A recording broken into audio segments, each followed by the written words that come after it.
안녕하십니까, 이산입니다. 전 세계적으로 시절이 하수상합니다. 우리 대한민국이라고 예외는 없습니다. 부정으로 올육진 작금의 대한민국 현실 앞에 그저 의의를 상실할 뿐입니다.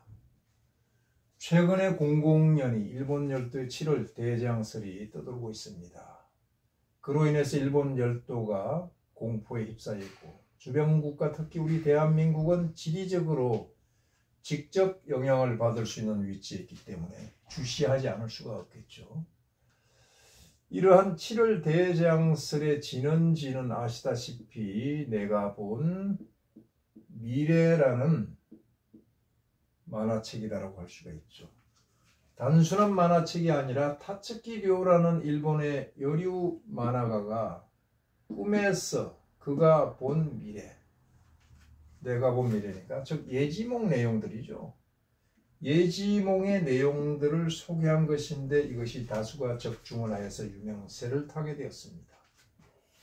그 중에서 특히 2011년 3월 11일에 있었던 동일본 대지진을 예측한 이것이 날짜까지 정확히 적중을 하여서 더욱더 유명세를 타게 되고 이러한 적중 선례가 있기 때문에 여기서 언급한 올해 2025년도 7월 5일이라고 날짜까지 했습니다. 난카이 트로포죠. 난카이 해곡 바닷속에는 협곡인데 여기에 진도 9도 이상의 지진이 와서 때리게 되면 30m 이상의 쓰나미가 몰려와서 일본 열도 일부가 해저로 침몰을 하게 되고 그로 인해서 막대한 재산 손실과 커다란 인명피해가 있을 것이다 라고 했습니다. 어찌 공포스럽지 않겠습니까? 일본 열도 침몰에 대해서는 잠자는 예언가 에드가 케이시도 예언을 하였고요. 교감 유로게스도 언급을 하였고 특히 타너 선님께서는 주역과 정력으로서 이것을 그대로 예언을 하였습니다. 그러나 이렇게 구체적인 수치를 보여주지는 않았습니다. 그래서 제가 이런 의혹을 가져봤어요.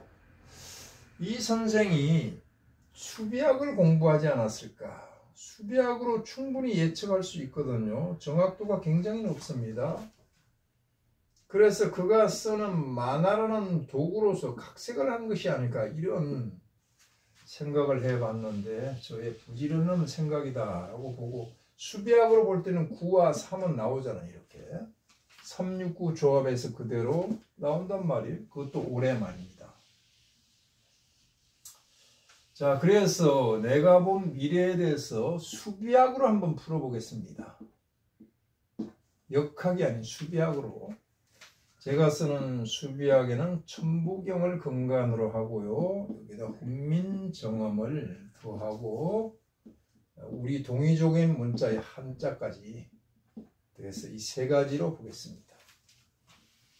자, 그러면 이 타츠키 료라는 이 선생은 어떠한 기운을 타고났길래 그렇게 예지몽을 선명하게 꿀까? 이것을 훈민정음으로서 수를 한번 뽑아 보겠습니다. 하나, 둘, 셋, 넷, 다섯, 여섯, 일곱, 여덟, 아홉, 열, 열하나, 열둘, 열셋, 열넷, 열다, 열여, 열일곱, 열아홉, 19죠. 더하면 10이 되고 더하면 1이 됩니다. 그래서 수비학에서 9와 0은 그대로 떨어버립니다. 천부경에서 일시무시일이라고 했습니다. 일이라는 것은 시작입니다. 시초를 뜻하고요. 출발을 뜻합니다. 출발은 과거를 향해서 출발을 하지는 않습니다. 내일을 향해서 출발을 하고 미래를 향해서 출발을 합니다. 미래에 대해서 일단은 출발을 하기 전에 준비를 하겠죠. 준비를 한다는 것은 예상을 해보고요. 더 넘어가서는 예측도 해보고 예지도 할 수가 있고 예언을 하는 것입니다. 즉 다시 말해 숫자 1은 미래에 대한 예언이다 라고 보시면 되고요. 자, 이분이 언제 태어난지 생일을 알 수 있으면 좋은데 그걸 모른단 말이에요. 근데 1954년도에 태어났다는 것은 적시되어 있어요. 나무 위키에. 이렇게 되면 9가 되죠. 9는 떨어버리면 1이 남죠. 1이 동기 감흥을 했단 말이에요. 그렇다면 1954년생은 1이 떨어진 거 전부 영적인 사람일까? 아니란 얘기입니다. 생일이 다르잖아요. 그런데 이 상태에서 우리가 통변을 한다면 1이라는 숫자가 있는데 1이라는 숫자가 나오는 이름을 쓰기 때문에 동기가망한다. 이것은 마치 명리학에서 월지 암장 투출한 에너지가 주중왕자이고 격으로 삼는다 하고 똑같은 비유를 할 수가 있습니다. 자, 내가 본 미래에 대한 이 책자가 초판이 1999년도에 출판이 되는데 999를 뚫으면 1이 나오죠. 1이라는 예언의 숫자가 역사하고 있음을 우리는 확인해 볼 수가 있습니다.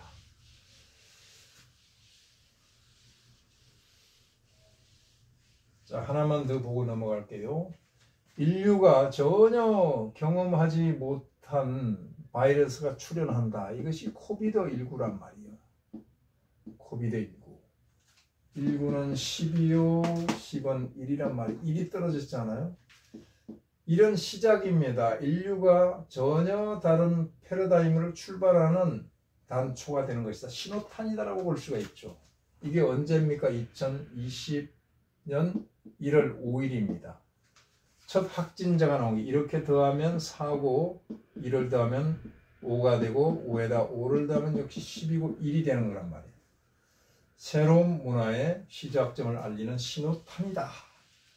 그로 인해서 인류의 문화가 많이 바뀌었잖아요. 간단하게 봐서 배달 문화만 봐도 그거란 말이에요. 그러면 본론으로 들어가 보겠습니다. 2011년 3월 11일에 동일본 대지진이 있었는데 이것을 어떻게 예측했을까요? 수비학으로 볼 때 이것을 보기 전에 일본의 주파수를 국호에서 뽑아야 됩니다. 일본은 한자를 쓰기 때문에 그대로 뽑을 수가 있습니다. 하나, 둘, 셋, 넷, 4획이고요. 하나, 둘, 셋, 넷, 다섯, 5획이죠. 더하면 9가 나옵니다. 일본이란 국가의 국호의 소울 남바는 9가 나옵니다. 9를 기억하시기 바랍니다. 자, 금은 사구금입니다. 4와 9가 있죠. 여기는 마이너스 금, 여기는 플러스 금. 마이너스는 신금이고 플러스는 경금이다. 그래서 9는 경금이다 라고 기억하시기 바랍니다. 경금은 무엇입니까? 금입니다. 금. 칼입니다. 큰 칼입니다. 어디에 씁니까? 전쟁에 쓰는 것이죠. 살상을 합니다. 살상을 하게 돼. 이것은 너무나 큰 고난이고 험난한 일이고 그것은 재앙이야. 결국은 종말을 뜻하는 것이단 말이에요. 자, 이런 주파수를 가진 나라이기 때문에 일본은 칼을 쓰고 전쟁을 하고 살상을 해서 주변 국가들을 힘들게 괴롭혔습니다. 금을 썼기 때문에 그네들은 사무라이 문화가 있죠. 사무라이 정신, 다시 말해 무사도 정신이라고 한답니다. 무슨 얼어 죽을. 자, 이렇게 설정됐으면 인류에서 주변 국가에서 많은 회작질을 하고 민폐를 끼쳤기 때문에 이제는 불로서 심판을 받게 돼 있어요. 불은 27화잖아요. 마이너스 2 플러스가 7입니다. 여기는 정화, 여기는 병화입니다. 정화는 경금을 재련합니다. 재련해서 기물을 만들지만 병화는 그대로 가서 녹여버립니다. 소용합니다. 능하경금이라고 했죠. 능하경금이란 말입니다. 그렇다면 7은 병화다. 9는 경금이다. 이것을 기억하시기 바랍니다. 자, 그러면 이렇게 더하면 얼마입니까? 4죠. 이렇게 더하면 7이 된답니다. 7이라는 것은 병하고 일본의 기본 주파수는 9고 7은 9를 가서 때리고 즉 병화가 경금을 녹이기 때문에 이 7이 떨어지는 3월달에 대재앙이 있었다라고 볼 수가 있죠. 그러면 왜 11이 나올까요? 아직까지 9라는 주파수가 출현하지 않았잖아요. 여기서 7이라는 것이 만들어졌는데 9가 출현한다면 여기다가 2를 더하니 11을 더하니 20을 더하니 29를 더해야 되거든요. 이렇게 되면 9가 떨어지고 9가 떨어지고 9가 떨어집니다. 9가 출현하게 되면은 그때 7이 극한단. 마치 상관경관의 이치와 똑같죠. 자, 이렇게 우리는 확인해 볼 수가 있고 수비학으로. 그 다음에 올해 예측을 한 건데 올해는 피할 수 없습니다. 일본이요. 그대로 구가 출현했기 때문에 이 출현한 구가 9를 때리는 것은 바로 7입니다. 그러면 9와 7을 더하면 어떻게 돼? 16이죠. 그러면 더하면 7이 되는데 그래서 9를 떨어버리고 7월달에 즉 병화가 떠서 일본의 주포할 수 있는 경금을 그대로 극한단 말이에요. 그럼 날짜는 5일로 봤는데 저는 5일에 동의하지 않습니다. 그러면 여기서 또 9가 떨어지는 그 날짜를 봐야 됩니다. 9가 떨어지는 날짜. 9가 떨어지려면 어떻게 돼? 2일, 11일, 그 다음에 20일, 29일 이렇게 되거든요. 이렇게 되면 9가 되죠. 이것도 9가 되고 이것도 9가 되고. 한 번 출현하는데 두 번 출현할 때 그때 확실하게 때립니다. 그 다음에 이런 게 있습니다. 저는 여기를 더욱더 확실하게 예측을 합니다. 7이 또 떨어지는 경우가 있어요. 일진에 이렇게 9일이 들어오게 되면은 9 더하기 7 하게 되면 7이 떨어지거든요. 자, 이렇게 되면 7이 두 번 뜨고 9가 두 번 떠서 확실하게 확인 사살을 한단 말이에요. 그리고 18일도 되고 26일도 되고요. 26일.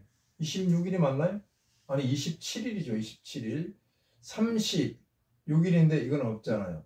이게 다 7이 떨어진단 말이에요. 그럼 7이 두 개 나타나고 9가 확실하게 나타나는 7월 9일로 저는 찍었습니다. 자, 이렇게 해서 수비학적으로 확인해 볼 수 있는 것이 바로 그것이다. 9가 뜰 때는 항상 조심해야 됩니다. 각자 자신의 이름에서도 한번 보시고요. 그러면 이름으로 한번 응용해 보겠습니다. 자, 시진핑에 대해서 석검평이죠. 11핵, 12핵, 5핵입니다. 이렇게 되면 16핵이고 이렇게 되면 22핵 이렇게 더하면 16핵 총핵이 27핵입니다. 이것을 원격이라고 합니다. 원격은 1세부터 20세까지 소년기를 뜻하고요. 형격은 21세부터 40세까지 청년기를 뜻합니다. 청년기를 뜻하고 이격은 41세부터 60세까지 장년기를 뜻하고 정격은 이것은 61세부터 80세 이후 노년을 뜻합니다. 자, 여기는 16수니까 소년기에 덕망격이 붙어서 그런대로 잘 지냈다라고 볼 수가 있겠죠. 부친이 정친이었습니다. 그런데 청년기에 접어들면서 부친이 이제 실각을 하고 저 시골 산골로 말하자면 귀향을 간 거죠. 그래서 토굴 생활까지 했다고 그랬습니다. 22는 중절격이라고 합니다. 16수는 덕망격입니다. 덕과 신망이 있고 얼굴에는 덕과 신망이 있습니다만은 원래는 속에 칼을 품고 있는 사람입니다. 칼을 품고 있어요. 중절격인데 이 중절격은 중간에 길이 끊어진다. 명리에서 말하는 전로 공망 정도로 보시면 됩니다. 여기서 또 41세부터 60세 사이에 16수가 들어와서 이제 서서히 정치적 기반을 다질 수 있고요. 말년에 지금 현재 주석이 되어 있는데 이것이 바로 27수는 역시 중절격입니다. 중절격인데 이 중절격하고는 다릅니다. 이것은 낙마라고 하십니다. 낙마 말에서 떨어져서 절골 뼈를 다친다. 내상을 입는다 이런 뜻입니다. 자, 이 나이는 은퇴를 하는데 은퇴가 아니라 낙마를 한다는 것은 은퇴 당한다는 얘기죠. 그것도 절골, 내상을 입으면서 누군가 의해서 끌어내려진다. 중절격이 이렇게 중복되어 있는 사람은요, 허리나 관절이 다리도 부실합니다. 그러면 언제 낙마할까? 바로 올해잖아요. 올해 9가. 이렇게 더하면 9가 떨어진 거 올해란 말이에요. 올해 7월이나 9월이나 아까 일본의 재앙을 예측한 그거란 말이에요. 그대로 나타나 있죠. 자, 이것을 각자 응용해서 활용해 보시기 바랍니다. 마치겠습니다. 감사합니다.